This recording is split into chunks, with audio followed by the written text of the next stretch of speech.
Bo Basset has a very interesting opportunity that is probably worth looking into for this year, and that is the idea that he might be one of the most unlikely NCAA champions that we could have expected to have this year, this season. Um, Obviously, he's in high school right now, and so nobody's considering him to be somebody who could win an NCAA title in March. However, it's not something that's impossible. He could start wrestling for Virginia Tech in the second semester, as far as I'm aware. Uh, and he'd be wrestling at 149 pounds, a weight class that is kind of a mess right now, which is something that kind of deserves its own video. But aside from Shane Van Ness, everyone has moved up and down the rankings and all over the place. Returning All-Americans like Lachlan McNeil and Casey Swiderski have been taking losses left and right. Freshmen are making stellar debuts, and Bo Basset has recorded a couple of wins over some of these guys. He's got wins over Jackson Joy and Caleb Tyus, both from the Clarion Open. He's also beaten guys outside of college opens. He's beaten Aiden Valencia, Cade Brown, guys that are ranked. I mean, Jackson Joy is ranked number 2 in the country right now. Caleb Tyus is ranked 12th in the country. Aiden Valencia is 14th. Cade Brown is 20th. He's got common opponent wins over number 3, Caleb Larkin, number 6, Ethan Stiles, number 9, Eli Rivera, and Casey Swiderski and Colin Guy. He's got a lot of wins. He's got a lot of evidence that shows that he would be a name worth looking at as a title contender at 149 pounds this year. Now, if you were to add Bo Basset into the field this year with this resume, he would slot right into number 2. He's got a major decision win over the number 2 guy in the country right now, Jackson Joy. Sitting behind Shane Van Ness, that would be, as it stands, his biggest competition. Now, you can't discount guys like Ethan Stiles and Ryder Block and even Coy Biskins, Chance Lamer, Cross Wasilewski from Penn. These guys are all tough, but I think the biggest obstacle would obviously be that Nittany Lion wrestler, Shane Van Ness. Now, the question is, should this even be something that Bo Basset is considering, or the Virginia Tech coaching staff? Is this something that they're encouraging their star recruit to do? I think so. I think it makes a lot of sense. Here, let's frame it this way. If you, listener, if you were in a position where you had 2 options, you could go out and wrestle for an NCAA title and be a title contender, be number 2 in the country at the Division I level, or wrestle another high school season, what would you pick? Personally, I would strike while the iron's hot. That's what would make the most sense to me. Now, the truth of the matter is that the people that he's lost to are at lighter weights. The people that he's lost to in the last year. We can think of guys like Brock Hardy. He's 141 and he's graduating this year. Marcus Blaze is at 133 pounds. Luke Stanich is at 141. These are all guys that he lost to earlier this summer. And Brock Hardy's gone, and the other 2, Stanich and Blaze, I don't really ever see them entering 149 pounds or being in that size of a weight class.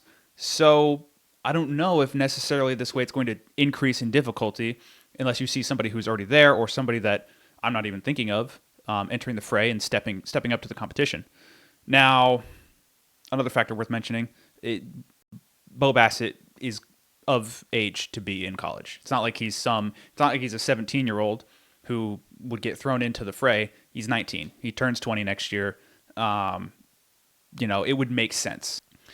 The thing that has really made me think about this is the fact that another high school senior is being discussed and considered to be somebody who is going to wrestle this season, wrestle in college right now, and that's Jax Forrest. People are talking about him wrestling 133 pounds for Oklahoma State. 133 pounds is significantly deeper and tougher at the top tier of the weight class, with guys like Lucas Bird, Ben Davino, Marcus Blaze, Drake Ayala, and if Ryan Crookham, if he's healthy, that's a very tough lineup of opponents for Bo Basset to wrestle. But I mean, if we were to pull up the rankings for 149 pounds on Intermat right now, number 1 is Shane Van Ness, who, yes, that would be a tough opponent. Number 2 is Jackson Joy. He majored earlier this year. Caleb Larkin has lost to Jackson Joy.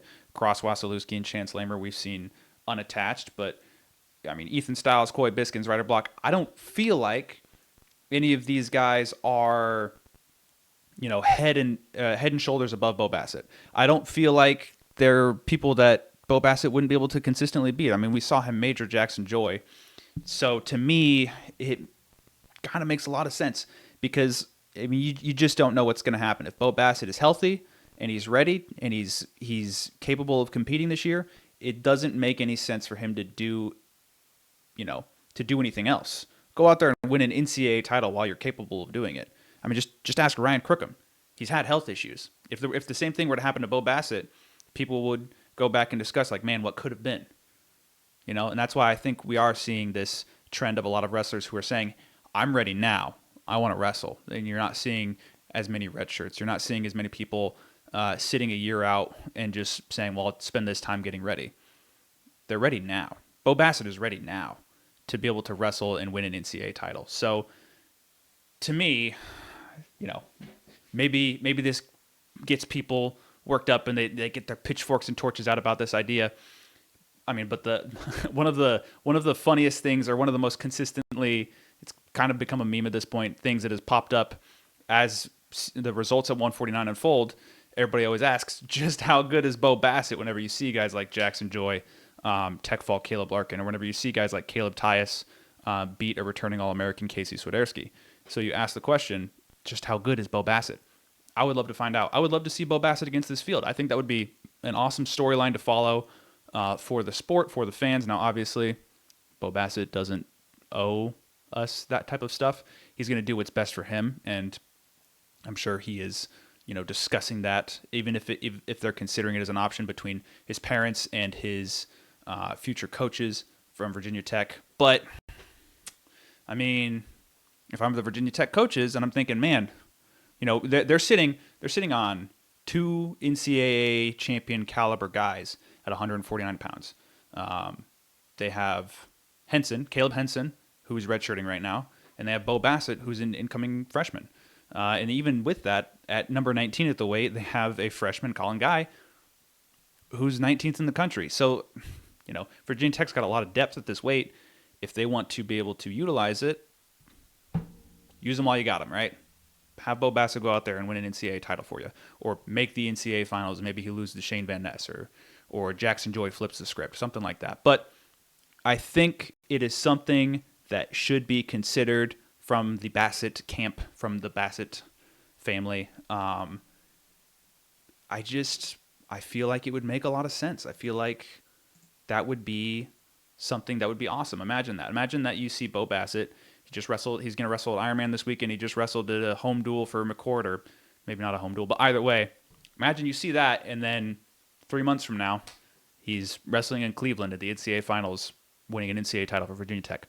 I think it would be an awesome story, and I think it's something that he's capable of doing, so why not do it, right? Let me know what you think.